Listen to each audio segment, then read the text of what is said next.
Hello, I'm Richard Vobes, the Bald Explorer, and this time I'm on another walk. Strange walk this one, bit unusual, but lots of heritage to explore. And with me is Martin Snow. Hello Martin. Hello Richard. Now, we are standing on a slight raised bank, looking at what looks like a derelict building behind us. In front of us is the remains of a road, which you told me earlier came from Shoreham. Could you tell me where we are and what we're looking at? Right, well, where we are is on the east bank of the River Ada. Yes, in Sussex. In West Sussex. In West Sussex. And it's between Shoreham and Upper Beeding, and we're at either Beeding Cement Works or Shoreham Cement Works. The old cement works, which is now abandoned and disused. It's been disused since the early 90s, right. 1990s. What period was the cement works from?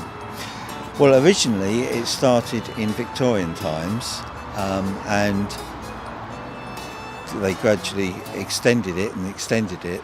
The original works were just to our right here. And we're looking at what you told me was the packing area for packing the bags of cement, the finished product? Yes, well, the original plant was on this side of the road. Yeah, I'm just saying that's what we're looking at now. Sorry, that's what we're looking at here. The original plant was here. Yeah.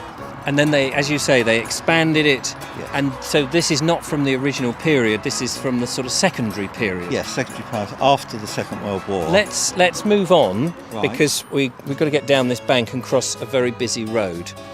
And we'll continue the story once we've done that, which is not so easy. Now, of course, don't recommend you try and do this if you're old and infirm, because there's a few bushes to climb through, and it is off a very busy road. And as is always the case, the road's quiet, and as soon as you want to cross it, we get. Are you ready to run? Yes.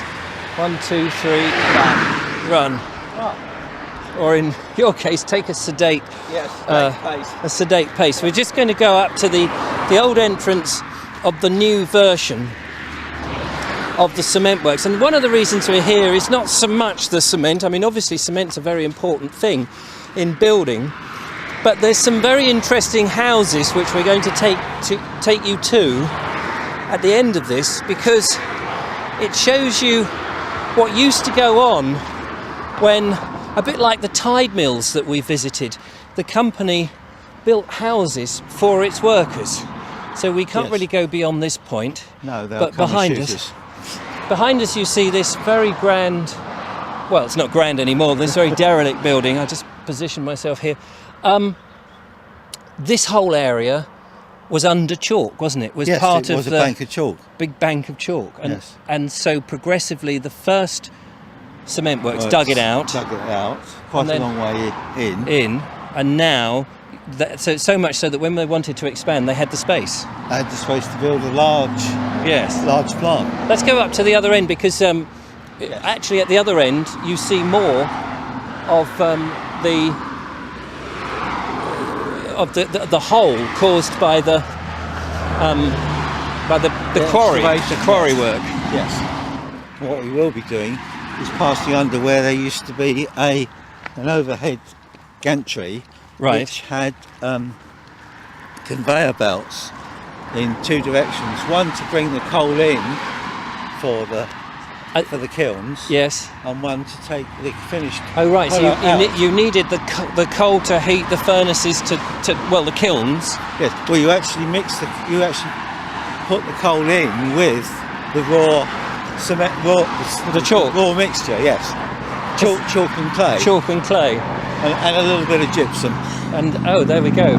So we're just coming up to the other side. I mean, it's a bit of a sorrowful state now, but it's used for all sorts of other purposes, such as parking old buses and HG vehicles, storing things. All kinds of things. All kinds of weird things, but not actually for quarrying anymore. I did actually visit here quite some years ago. Right. And there was still a lot of the plant there, whereas they've removed all of that. Yeah.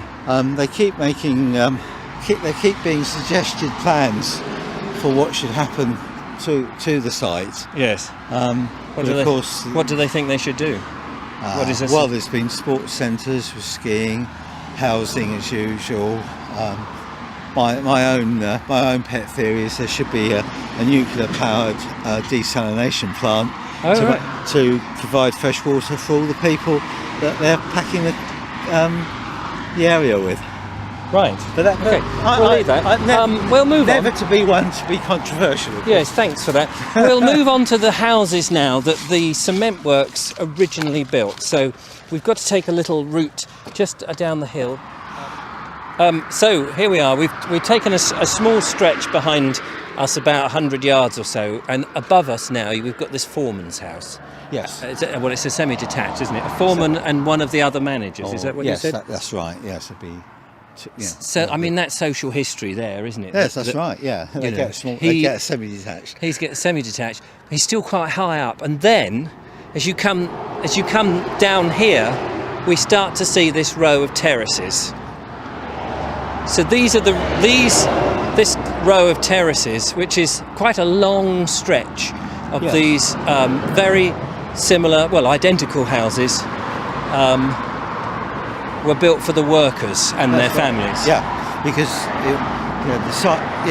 at the time there wouldn't have been private cars or even public buses to get people to work at the times, and they would have worked a 24-hour shift.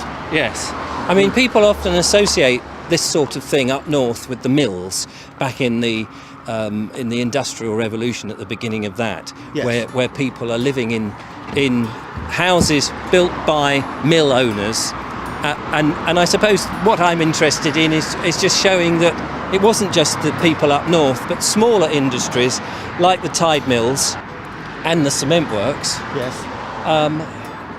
Were also doing the same things. Now these are much more modern houses here. These have been built quite recently. There was a gap left here for whatever reason, and that was used, interestingly enough, for the national grid to go over. So they've got pylons with the electric cables going. Oh, there we go. You might just be able to see that. But now they've built underneath those, and then we get some more of these houses, which are quite high up on the bank. I mean, obviously they've got to keep them horizontal, haven't they?